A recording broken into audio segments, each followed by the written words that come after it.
Welcome to the Indie Film Hustle Podcast, episode number 212. Tomorrow, you will wish you had started today. Mongo Wilder.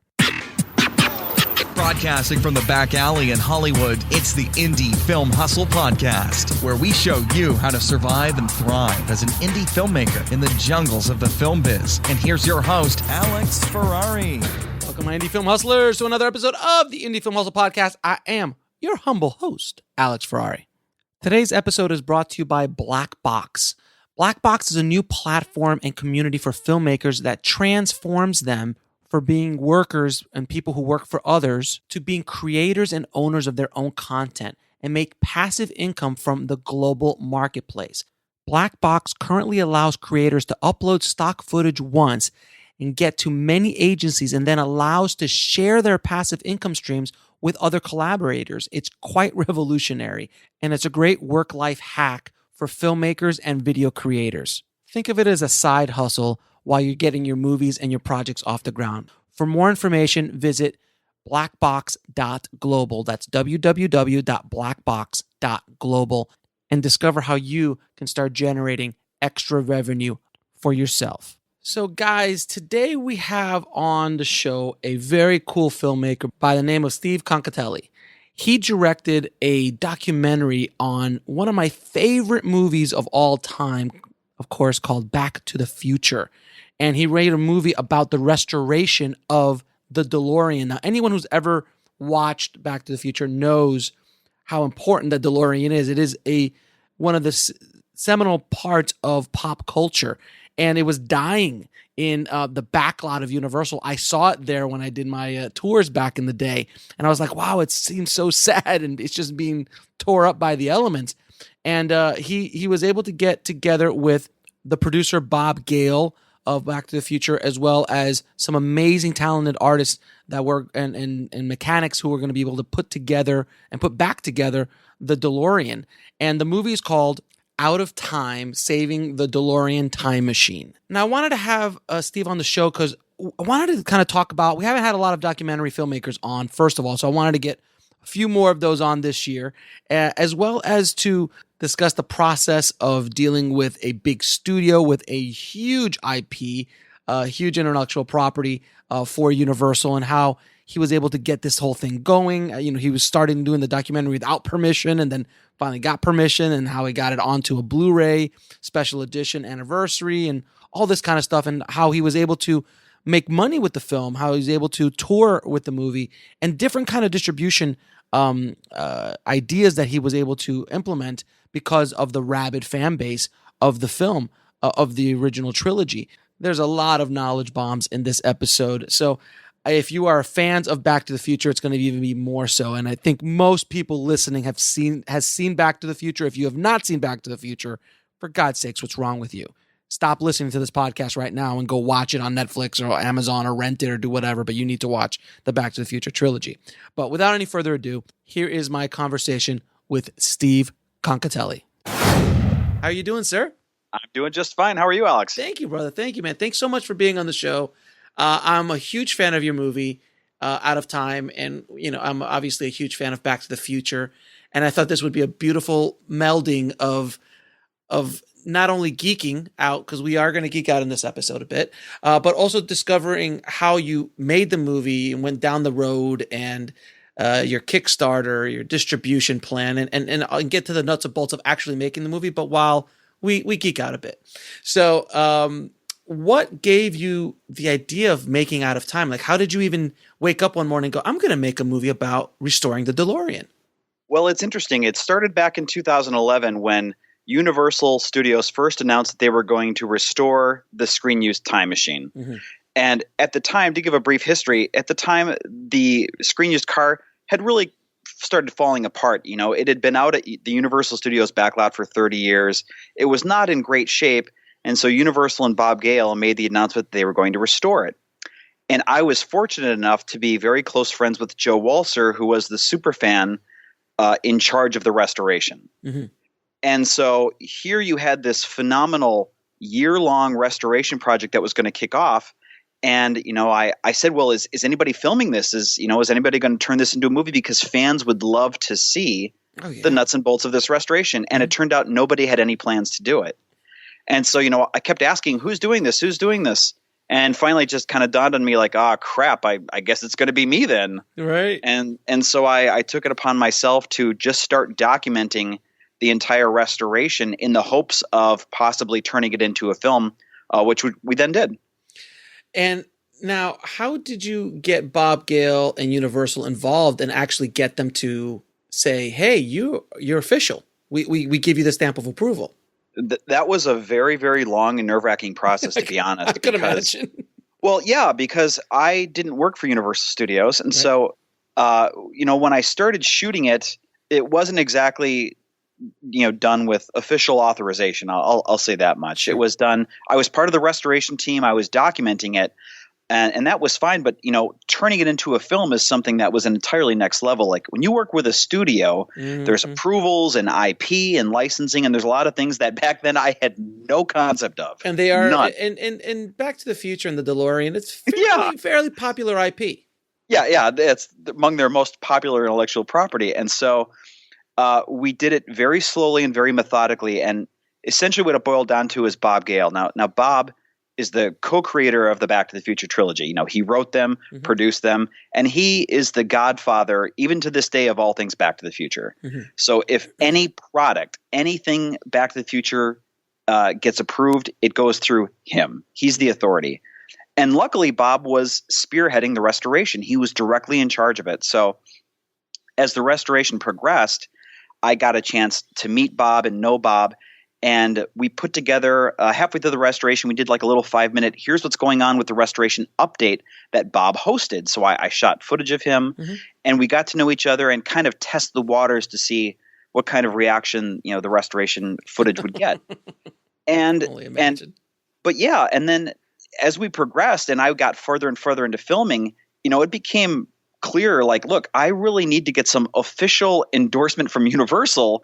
Because, by the time a year-long restoration was done and then, say, a year of interviews, I was 2 years into a project I wasn't even sure I could produce legally. And like, oh, boy, what are we going to do? So Bob sat me down with Universal's licensing team, their marketing teams, to essentially make a pitch for me to say, look, he knows what he's doing. He's been doing this a long time. And, basically Bob gave me his official endorsement. But even then, I don't think Universal was quite on board until 2015. I mean, that's three years that I wasn't sure. And then that's when they asked me to possibly put together something for the 30th anniversary Blu-ray that came out. And they said, do you have enough footage that you can cut together maybe a 15-minute featurette? I said, sure, no problem. And I'm sure Universal Studios was afraid that, I was just going to make them look terrible because of the shape of the car. And then I sent them a quick cut and they saw it. And as soon as they saw my movie, as soon as they saw it, they're like, okay, we totally get it. We're totally on board. Because it's not about blame. It's not about, criticizing this part. It's not about fans being, snipey at each other. It's about celebrating this great car and everybody coming together to get it restored. And once they saw it, all their fears were gone. They said, yep, we'll license this. You can have access to everything you need. I got all the proper permissions and all that stuff. And we were off like a shot. But it was, I won't understate it. It was 3 years of very nervous. Is this going to happen? Because all it would have taken was one phone call from Universal's legal department and boom, the whole film would have been shut down. And this is, after 2.5 years of my time. So it was a tough, long road that I'm sure a couple other indie filmmakers out there understand. Oh yeah. I know a few of them. And it could have easily broken the other way. I had more than a few sleepless months about that, to be honest. So Bob Gale was basically, you were Donnie Brasco and Bob Gale was Al Pacino. Yeah, that's basically a good way of putting it. And he's fine. He's with me. We're good. So he got you in the door, but it was your work that kept you in the door. Correct. I mean, Bob, that's exactly what it was. He opened the door, and he wouldn't have gone to bat for me if by then I hadn't already proven myself as a professional, and the story I was trying to tell.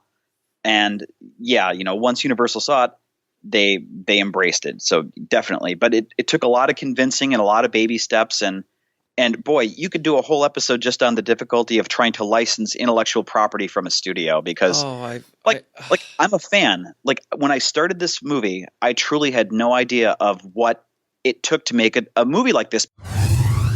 We'll be right back after a word from our sponsor. And now back to the show.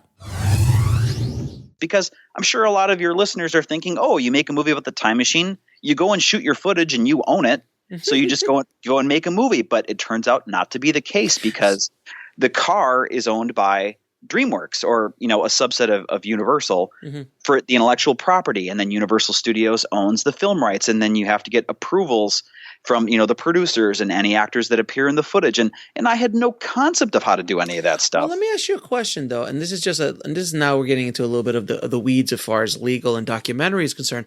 But documentaries do have a lot more leeway than narrative do, in the sense that, like, I can remember Fahrenheit 9/11, where, Michael Moore was basically ripping apart the president at the time, George Bush, and he was using him in his documentary, and he obviously didn't get any permission for that.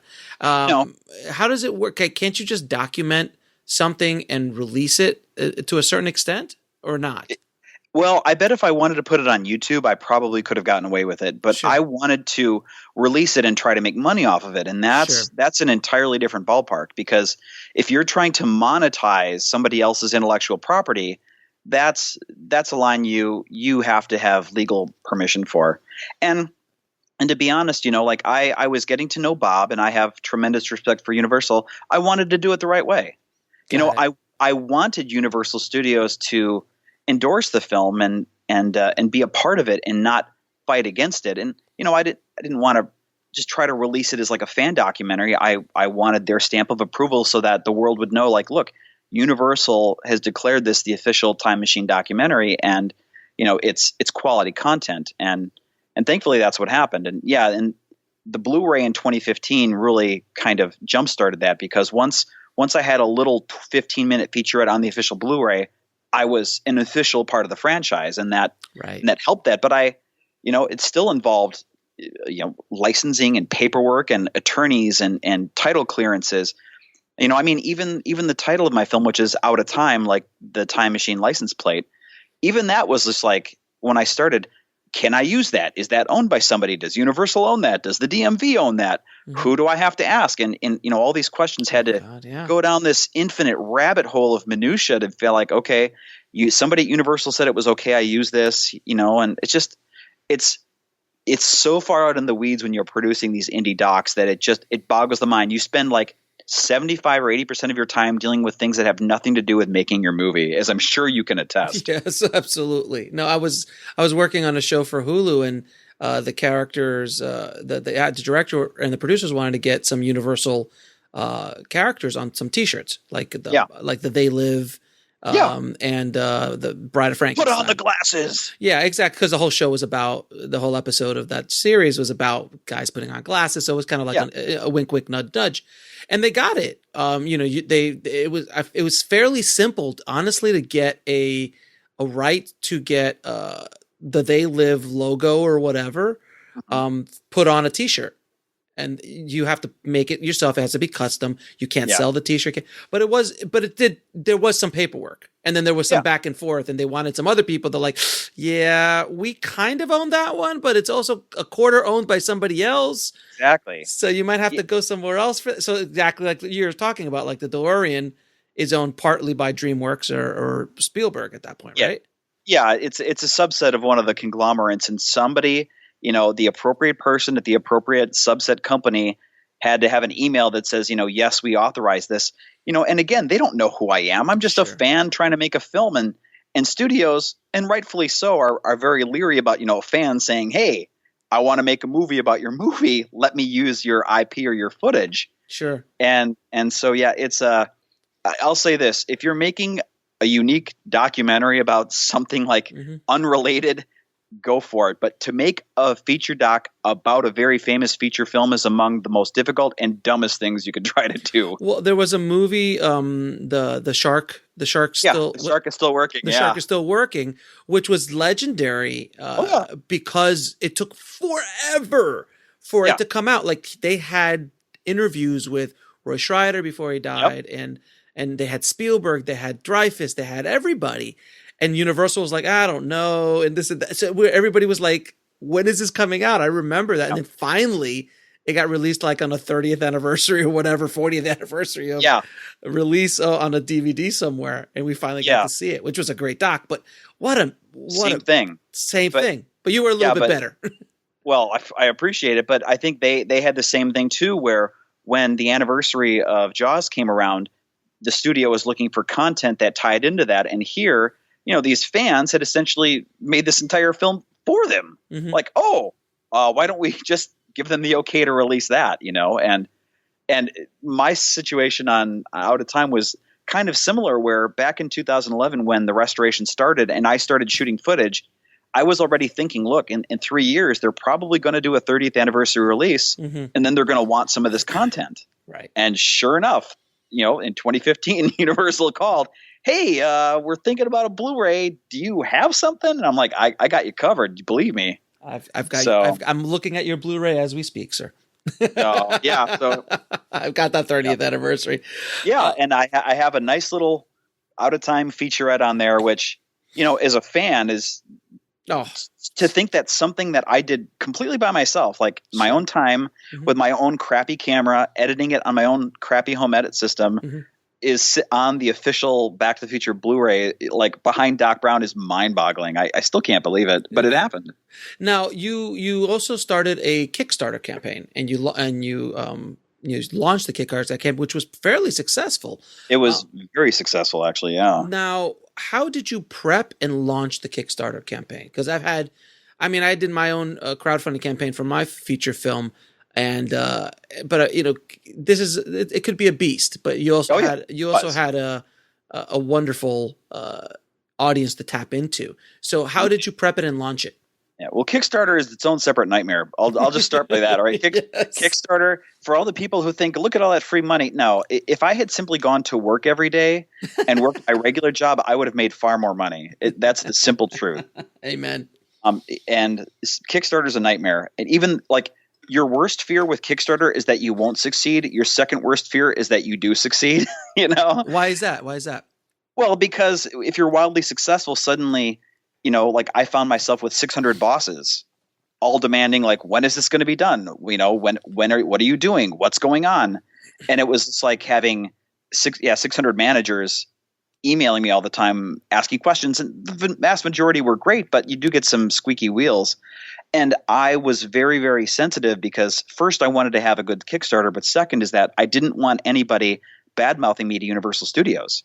Right. Because whether I accepted it or not, by having this film, and Bob Gale was in my Kickstarter video, so by having his endorsement, whether I like it or not, represent Back to the Future, I represent the franchise, and I represent the studio. And I took all that very seriously. So every time I would answer a question or deal with the public, I did it professionally, straightforward, in the most kind of corporate, appeasing way that I could, because the last thing I wanted to do was to have, Bob get some angry email from a fan. Who's this Steve guy and what's he doing? And he's ruining Back to the Future. Like that would have been the death of my film. Right. But to backtrack in terms of what we did, we set the bar. Our goal for the film was $25,000, which I thought was pretty reasonable. And I didn't think we'd hit it. And Joe Walser, who is the head of the restoration, and he's the main guy in the film, he was very involved. And one thing Joe does, aside from making time machines, is he's a master at marketing. And he said, Steve, we're going to blow the doors off it. And I didn't believe him. And he goes, trust me. Within 24 hours, we hit our $25,000. One day. And then I think we ended around 75,000, which was 3 times our goal, which is great.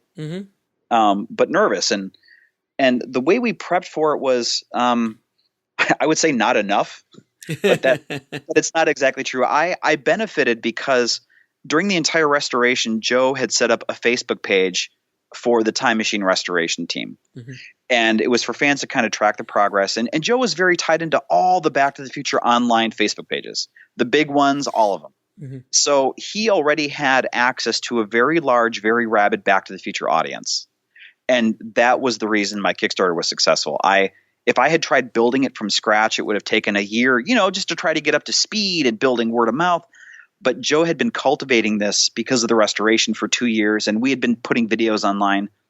So his own Facebook page had 75,000 people, and then the other Back to the Future pages had millions. Right.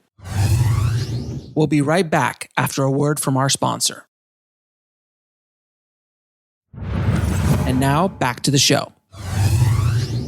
So once we decided to launch our Kickstarter, he posted everywhere on all the Facebook pages for Back to the Future, check this out, it's official. And then when people clicked on our Kickstarter, there was Bob Gale sitting right next to me in my Kickstarter video. And Bob is essentially saying, you can trust this guy. He's going to finish this project. You can trust your money with him. And that put a lot of people over the top because, fan docs are a dime a dozen. It's easy for anybody to do it, but to have the creator sitting there next to me endorsing me gave huge. Yeah, it gave it a lot of credibility. And then the other thing we did that was excellent is we had fantastic Kickstarter giveaways, like tiers that nobody else had. And the most popular one was we made small 5x7 desktop display shadow boxes with pieces that were taken out of the time machine that were too damaged to put back in. So we turned them into collectible display cases that were with a COA signed by Bob Gale and Joe Walser. So essentially you could own legally a piece of the time machine for real. And what was the cost of that? Just curious. Way too low. We priced them at like $200. Oh, I would have bought that. And they sold out in like 15 minutes. And then we did a second round of them. Like, I think I could have charged $400 for those suckers. I had no idea. No, you would have you could have easily, depending on what it is, you could have probably 500 to 1,000 a pop and all day. Yeah, we could have. And, in retrospect, hindsight's 2020, but again, it wasn't about trying to, rake them over the coals. It was just to get out and stuff. And they were wildly popular. We had a really cool poster. I had some artwork that I had taken of the finished car, but we had stuff that wasn't just the movie. It was real Back to the Future, like official type stuff. And it just blew the doors off. So it was, and then at the end of the Kickstarter, I'm sitting there thinking, oh God, now I have to fulfill all this nightmare stuff, which I know that's the stuff. And I fulfilled everything myself. Right. Like I didn't have a fulfillment company. I boxed and shipped, 600 individual items to our backers across the world. That's an education in itself. And believe me, while you're sitting there boxing up like OUTATIME license plates at 2 a.m, you're thinking to yourself, man, I should have just gone to work. I should have just gone to work and gotten a paycheck instead of doing this nonsense. It's kind of leading. It's just, and I know we all go through that. Every indie filmmaker has that same story about just like how much of a nightmare it is. And it's like a boot camp brotherhood in that regard. No, there's no question. It is fairly brutal. And at your level, I can only imagine. And again, you had such a responsibility because you were representing Back to the Future. So It's not like another little indie movie that no one ever heard of. Like you're doing an official doc. Yeah, and not just that, but I couldn't pull the plug. Like, I wanted to quit the film about a dozen times over, the years just because it was exhausting and too much work and just a drain. But you can't, because I am representing this giant franchise and I have to represent the best of what it is. How long did it take you to from start to finish? About a little over 4 years, which at the time I thought that was forever. And then as I met other indie filmmakers, I realized that's on the short end of indie filmmaking time. Yeah, docs can go for a while. Yeah, I've got friends who've been making docs for 7, 8, 9 years, and they're still not done. So 4 years felt like a long time, but it was actually about right on par with most.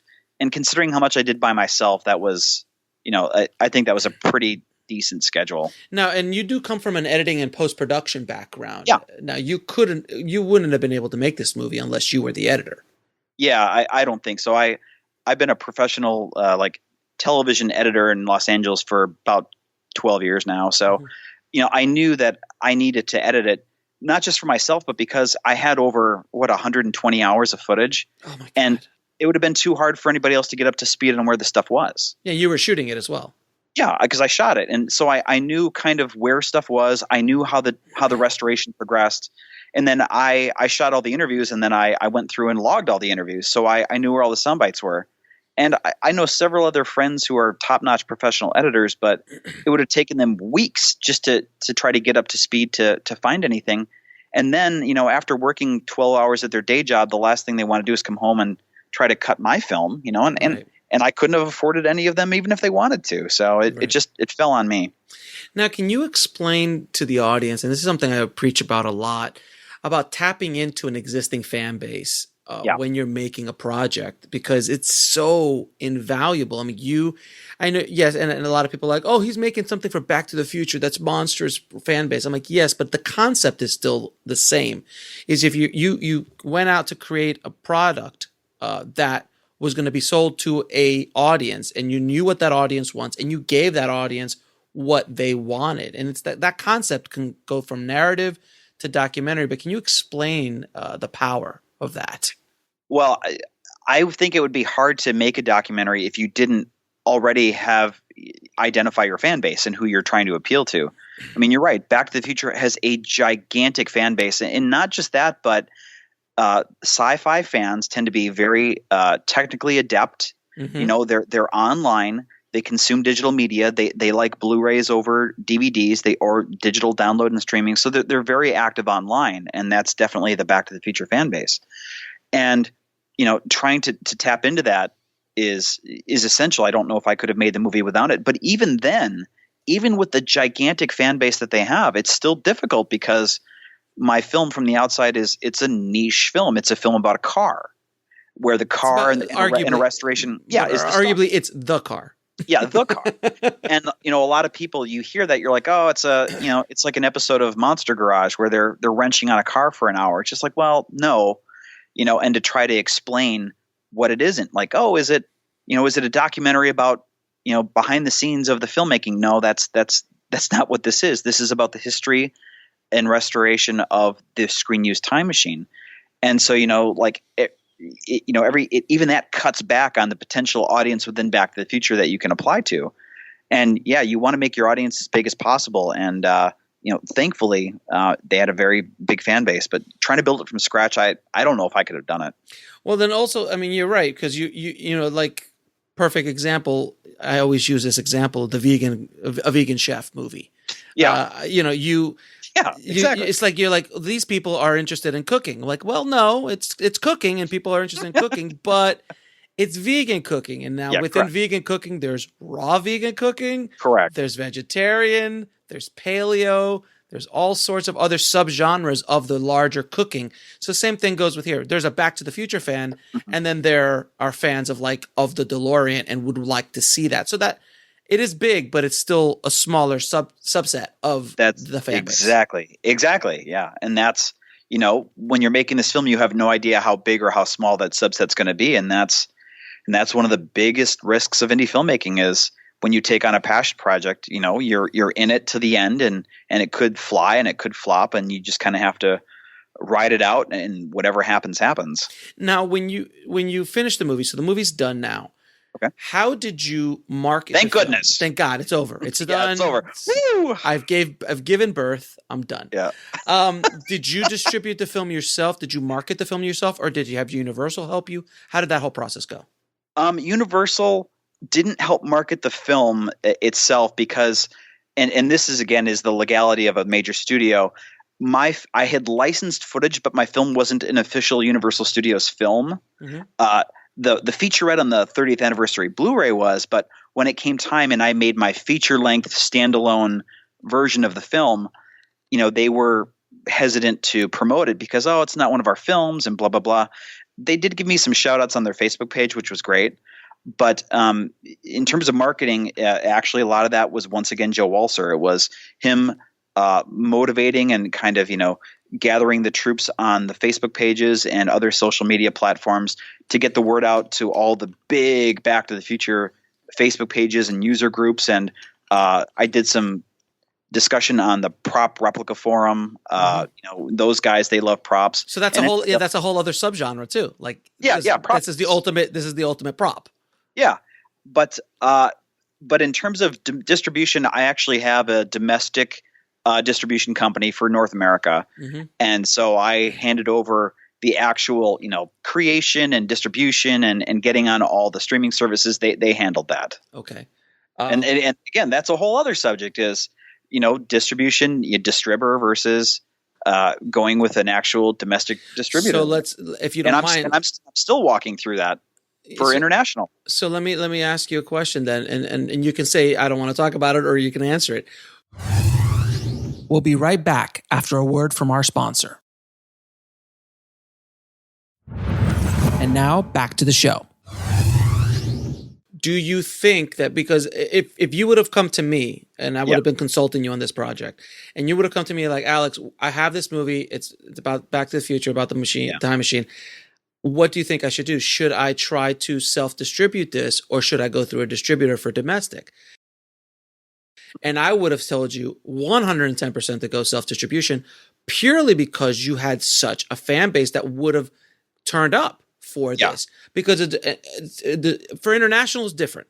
International, absolutely. But for for domestic, which is what I did, and I had nowhere near the fan base of Back to the Future, and have been fairly successful with it. I think you could have done gangbusters. So I'm curious on why you chose that route, because it was what year was it when you finally released this?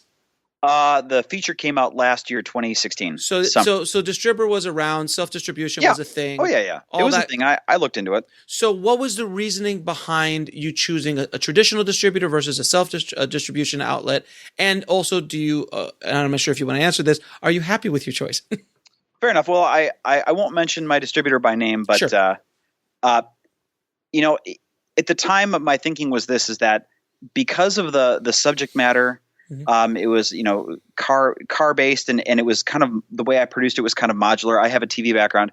I was really hoping to also get it on television, and to do that, the distributor I went with had a very solid reputation for indie docs, high profile indie docs. I vetted them because I've heard horror stories about terrible. Ooh. So believe me, I did my work. I vetted them against several people and industry people I trusted to make sure that they had an actual reputation.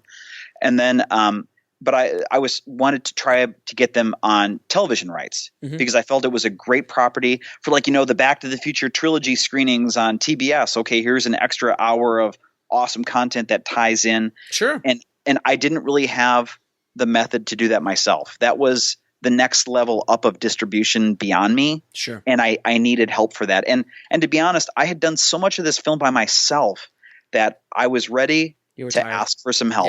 Yeah. I dropped the ball on so much because I was doing it by myself and details missed that I didn't want to screw up my distribution. So I was like, I want to hand it off to a group of professionals who know how to get the marketing out there, the messaging, who know the easiest way to get these produced for the cheapest way. And it was just, it had everything I was looking for at the time. And so that's what I went with. I mean, now would I choose different? Yeah, it's been about a wash. I have friends who have done distributor. I hear decent things, and I would certainly consider them next time around. But for this one, it just seemed like the best way to go for the situation I was in. And then now you went through somebody else for international? Actually, I just went around and around. I had a company in LA that wanted to distribute internationally, and then my domestic distributor was like, "Great, go sign up. It'll be awesome." And then they gave me what they were looking for, and what they wanted was outrageous expenses, just outrageous. You mean as far as how much it goes to the can and all that kind of stuff? Yeah, like their caps were just were ridiculous. Like more than I would ever make ever, and I'm just like, no. Right. So now I'm actually looking at I was on the phone with the distributor just like a couple of weeks ago in terms of, do I want to do that or for international, can I just put it on Vimeo, which I can do by myself? And I'm going around and around with all that stuff right now. Still. Right. Well, when we get off this interview, I'll talk to you a little bit about that. See if I can help you out. So can you? Did you tour at all with this film? Did you go to conventions? Did you do anything like that? Yeah, I did actually. I went to a couple of the comic conventions where we screened the film, and then I gave a couple Q&As. I went to San Jose Comic-Con, Philly Comic-Con. I went to Salt Lake Comic-Con a couple of weeks ago. And then I went to DeLorean DCS, which is the DeLorean convention that they have every 2 years. I went and spoke there and showed the film. So not like a full-fledged tour, but enough. Right. enough that I'm tired of flying all over talking about it. But yeah. And that was great. Like the convention stuff is fun, and especially when Back to the Future had a large representation at all those conventions I went to. Like I went to the ones that Chris Lloyd was at, that Michael J. Fox was at. So there was already just a huge Back to the Future fan base there. Right. And that's why I selected those. Now, did you sell anything there while you were there, or was it I did. just okay? No, whenever I went, I always had a table and I would sell some copies. And some days were more successful than others. Most of the time you sit there like, the guy at the table with 20 copies of his movie he's trying to peddle. Like, dude, I've been there. I've been there many times. It's brutal. Yeah, you're that guy, right? But I always tried to at least hedge my bets. So Terry and Oliver Holler, they drive around the country in their Back to the Future Time Machine, raising money for the Michael J. Fox Foundation, and they're very well known, and they're at all the conventions. So if I was at a convention with them, I would try to get a table close to them because there would be all the fans around the car, and I tried to parlay as much as I could. But even then, it's still hard, and breaking through and letting people know what my film was always the biggest hurdle. Just like, what is this film? What is it about? And that's, I could list 1,000 things that I did wrong on this film, and cutting through the clutter and having a clear title and letting fans clearly know what your film is about. It got a little muddy in there, and I'm still trying to. What's your movie about? I've never heard of it. What is it? Right. It happens. Now, did you get to meet Bob Zemeckis at all? I don't remember if he was in the doc or not. No, Bob Zemeckis was not in the doc. I met Bob very briefly once a few months ago at a Back to the Future, an unrelated thing. But the only people I've met, I know Bob Gale very well. I met Claudia Wells, who was Jennifer Parker. I know her pretty well. Okay. I met Chris Lloyd. I met him a few times. Tom Wilson.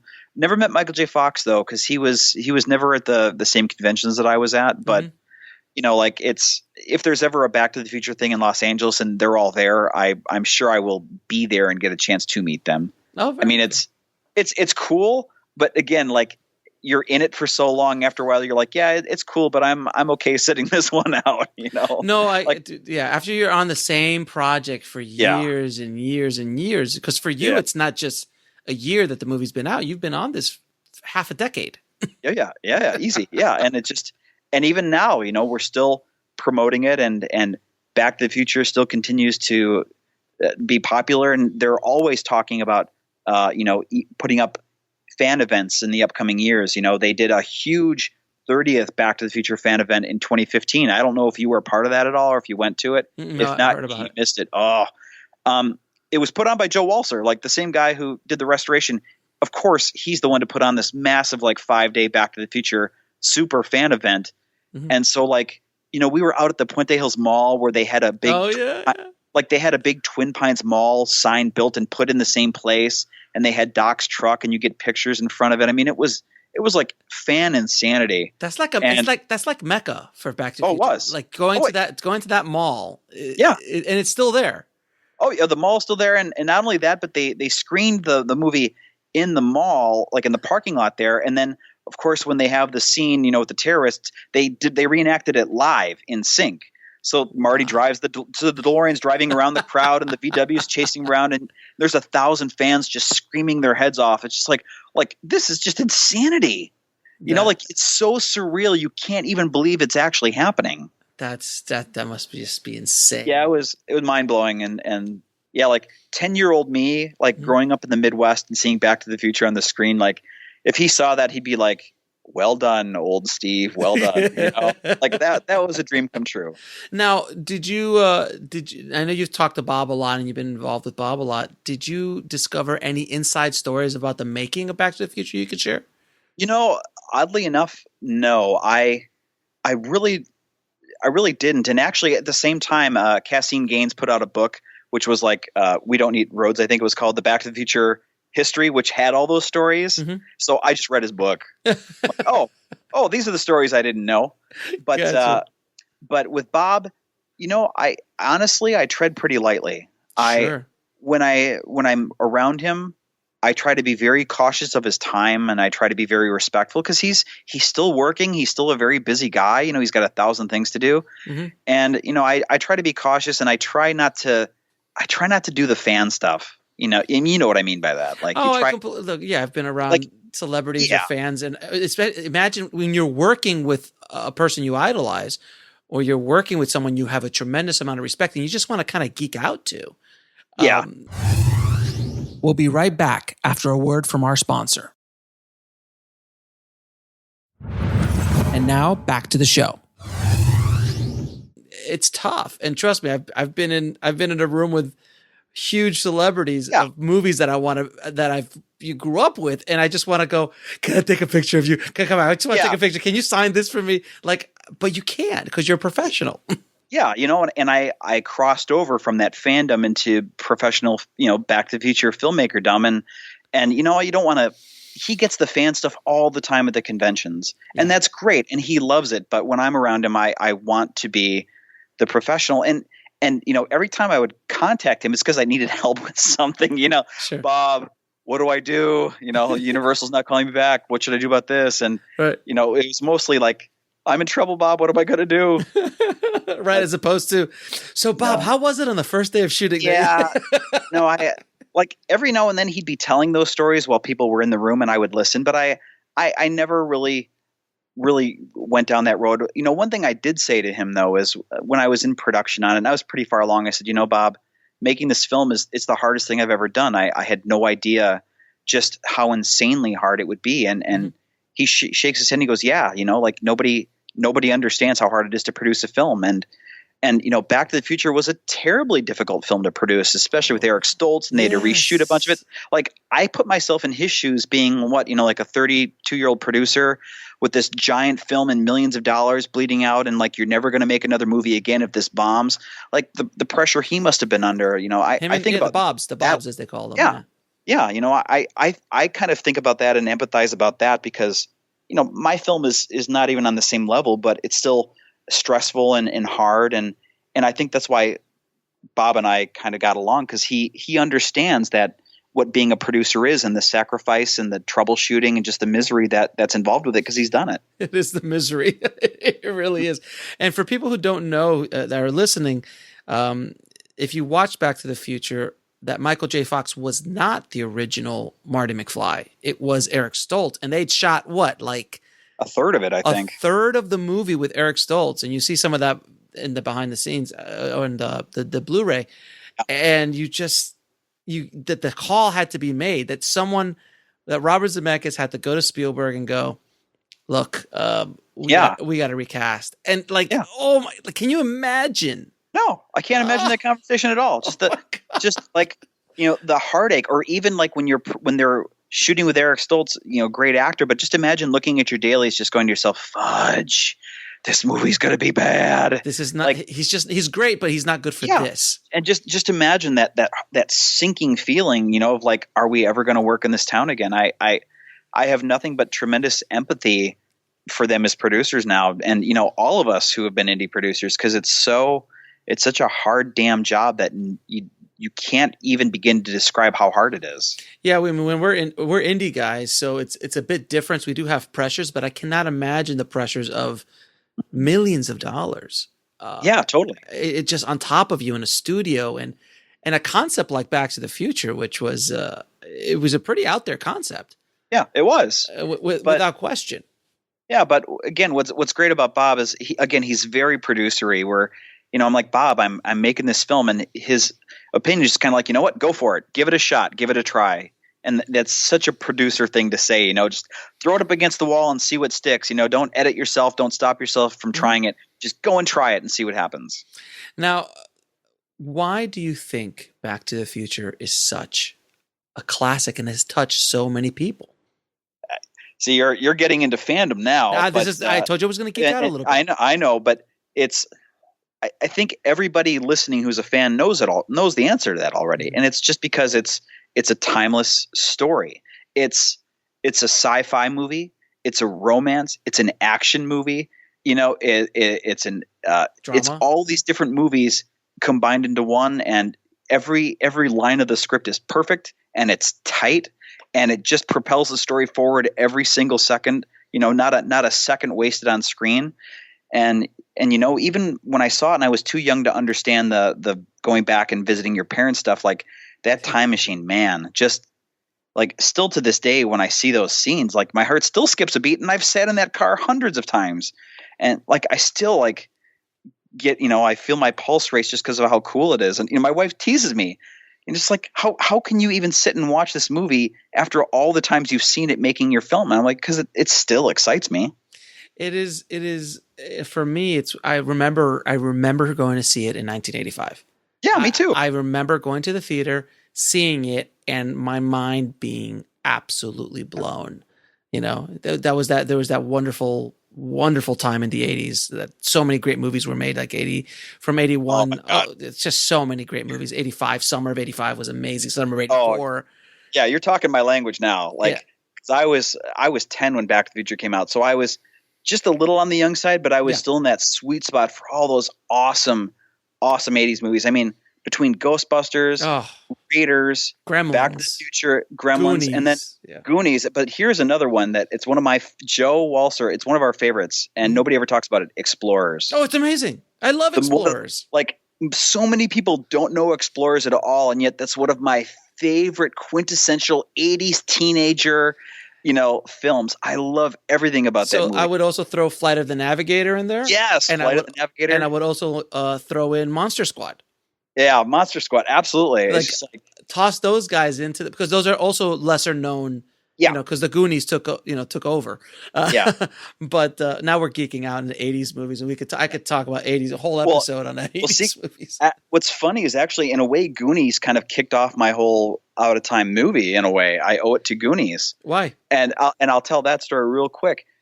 In 2010, before I knew anybody, actually it was before that, but I had put together a parody trailer. When the mashups were really popular. Mm-hmm. Well, I did a mashup. Of Goonies meets Pirates of the Caribbean. Okay. And I'm a professional editor, so what I did was I took both films, professionally digitized them, and cut together like a professional trailer. And it looked real. And it was called Goonies of the Caribbean. And when you watch the trailer, it has a plot. Like, the Goonies discover, the ship, and then the pirates come out. And it was this whole thing, and it was really well done, and it was popular online. And in fact, I got an email from Dick Donner one day telling me how much he liked my trailer, and he's just like, "And remember, Goonies never say die." And I'm just like, did Dick Donner just make me a Goonie? I'm like, I'm calling it. Like, yeah, he did. But that story aside, one day I get an email from a guy who's just like, "Hey, you like Goonies?" I'm like, "Yeah." He goes, "Check this out." And he sent me a photo of Corey Feldman as an adult sitting in a time machine. And I said, "Who are you? And where is that?" And he goes, "My name's Joe Walser. It's my time machine." And I'm like, "I have got to meet you." And then like 2 days later, I was at his condo checking out his time machine, and we've been friends ever since. And then I've heard that before. I was at his condo checking out his time machine.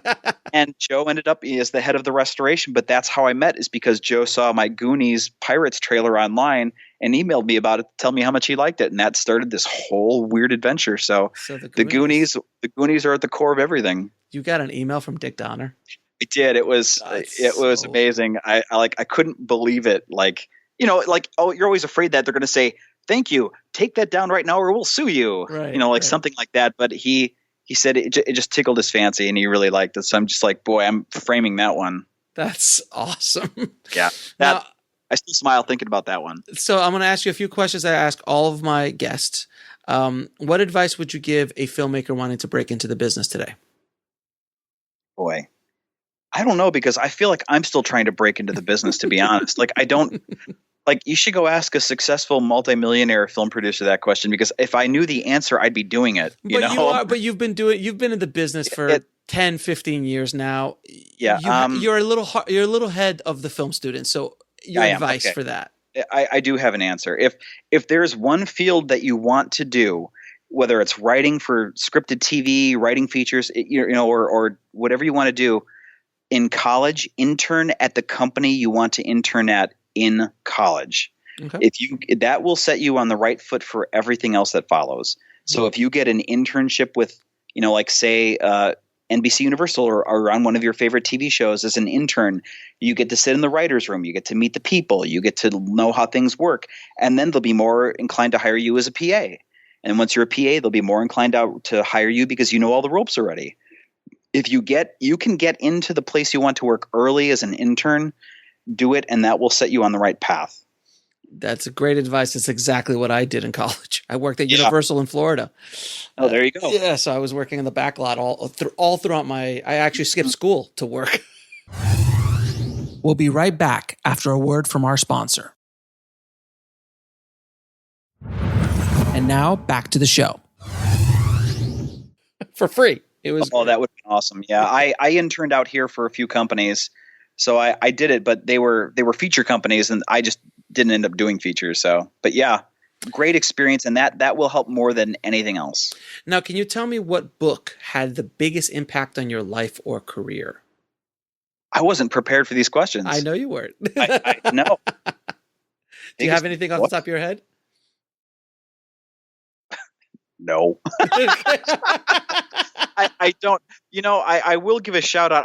One book that pops to mind that I really, really enjoyed is Rebel Without a Crew. Yeah, of course, Roberts. But that's such a filmmaker go-to, sure. Because any book that details the horrible struggles of any other filmmaker, I want to read. Amen. Because I want to know that every other filmmaker is having just as much of a miserable time as I did. You know what? And that's comforting. I don't say that to be mean. I say that as terms of comfort because making films is hard, and even successful people struggle with it. And I like knowing that. You don't want to hear from somebody, I had a great time. It was easy. No, because odds are they're lying, or they just had some kind of co-EP credit where they just show up once a week and walked around the set and home. Like, no, you weren't involved. You didn't do it. No. Now it's just like, yeah, like I want to know the real stories. And again, in making this film, one of the great things is that at the conventions, I get to meet a lot of the other indie filmmakers, and we all have the same stories about how hard it is in the studios and this and that. And it's just, and you realize that when things go wrong, mm-hmm. it's not that you're doing things wrong. That's simply part of the process. Like right. That's making a film. If things aren't going wrong, you're not making a film right. That's a great tag. That's a great quote, sir. Feel free to use it. That's a great quote. Now, what is the lesson that took you the longest to learn, whether in the film business or in life? In this film, it's don't try to do everything yourself. Okay. That alone was the biggest mistake and the biggest hurdle that I kind of essentially threw up in front of myself. Was I took on way too much of this project by myself, and I wrote the film, I produced it, I shot it, I directed it, and I cut it, and I did all the graphics. I ran the Kickstarter, I designed the web page, I designed the DVD sleeve. Like I cut the trailers, yeah. I cut all the bonus features. Like I literally, and I say that not as a source of pride, but more of a source of embarrassment mm-hmm. that I didn't bring in more people. But at the time, this stuff takes a lot of time, and mm-hmm. people want to be paid. And I didn't have the money to pay people. And right. and then if they do it on their own time, it would have taken another 3 years to get done because they cut for 20 minutes here or an hour here, and I was on a deadline. So I ended up doing way too much by myself, and details were constantly kind of falling through the cracks and dropping, and it was just the nature of trying to do too much as an individual. And having a team of like 2 or 3 people who are all equally dedicated, who all have an equal share in it, that will all support each other and not have anybody bail, I think is critical and makes things a lot easier because you can hand stuff off if you need to. Now, what are 3 of your favorite films of all time? Let's see. Back to the Future. I would put, actually, I would say on the top of the list, I'd put It's a Wonderful Life. Okay. Which is not unlike Back to the Future. It's seeing what happens in life without you, and a different path. And there's a little bit of time travel and mystery in there. Mm-hmm, mm-hmm. So I would say that. And then, Back to the Future, definitely number 2. I would put Ghostbusters at number 3. I would put, the Star Wars, the original trilogy somewhere, 4, Raiders, 5. And then you just start getting into all the other, awesome 80s movies. 80s. It's simply a list of 80s movies. I totally admit it. It's a list, again, I put Explorers up there. Even though the Alien third act is really weird and goofy, a little clownish, but I still love it. You can definitely tell that I grew up completely within the 80s, and that's they're my favorite films, and so that's why you must love Stranger Things. You know what? I do. So good. I haven't finished second season. Don't spoil it, but yeah, I'm savoring this one. I'm savoring it, going slow. I love. It's funny because when I watch Stranger Things, I think to myself, none of us made proton packs that look that good in the 80s. That's true. Like that's my. It's like we had cardboard boxes. None of ours looked that good. I dressed up. I think it was the six. I think it was 85 actually. I think it was 85. I dressed up and we did a whole show on my school, and I was one of the Ghostbusters. And yeah, it did not look that good. No, but it's so funny because all of my friends, like, obviously, since I made a movie about the restoration of the time machine, I have come to know a lot of very, very good fan prop makers, including all the Ghostbuster guys, all the Back to the Future guys, all the Aliens guys. Sure. And so, like, their proton packs and stuff now are screen accurate, and like they have the full size ectos like in their yard. Like that's how big my friends are. But like, yeah, seeing like all of us have pictures of us in the 80s dressed just like those kids. Like, oh my God, I almost have that photo. Me and my friends dressed like Ghostbusters in the 80s. That's insane. And that is the genius of the Duffer Brothers. Yeah, that's oh my God. Yeah, they got everything right on that one, But again, I would love to know the story of how hard it was them to try to get the series made anywhere else. Those are the great stories of, how Back to the Future was rejected by everybody, how Jaws almost didn't get made because they went, over budget, over time. The stories behind your favorite films of how they were disasters are the stories I love the most. Absolutely. Now, where can people find you and find information about you, your work, and also the movie? The movie, they can go to my website. It's OUTATIMEmovie.com, and OUTATIME is spelled like the license plate. It's OUTATIME, OUTATIMEmovie.com. The movie is currently available on iTunes, Hulu, Vimeo, and it's also available on Blu-ray and DVD, and we ship worldwide. And it's all the links are available through the website. And if they want to email me, if they want to criticize my film, tell me that filmmaking isn't that hard and that I'm wrong, or that Explorers isn't awesome, they can contact me through the website, because as I said before, I run the website because I literally do everything related to the film. It comes straight to me. It's not some big team of people, although I wish it were. Steve, man, thank you so much for taking the time out to do this, man. It's been an absolute pleasure geeking out with you and also talking shop with you, man. Absolutely. And hey, I just want to say, keep up the good work. I love the podcasts. I love hearing other indie filmmakers' stories, and thank you for doing this. We appreciate it. Oh, brother, thank you, man. I appreciate that. Man, it was great talking about Back to the Future a lot and having Steve on the show and really just discovering his whole journey of how he was able to put this kind of crazy film together. So, Steve, thank you again so much for being on the show. And if you guys want links to anything we discussed in this episode, just head over to indiefilmhustle.com/212. And also want to let you guys know that Udemy is having its New Year's Day resolution sale.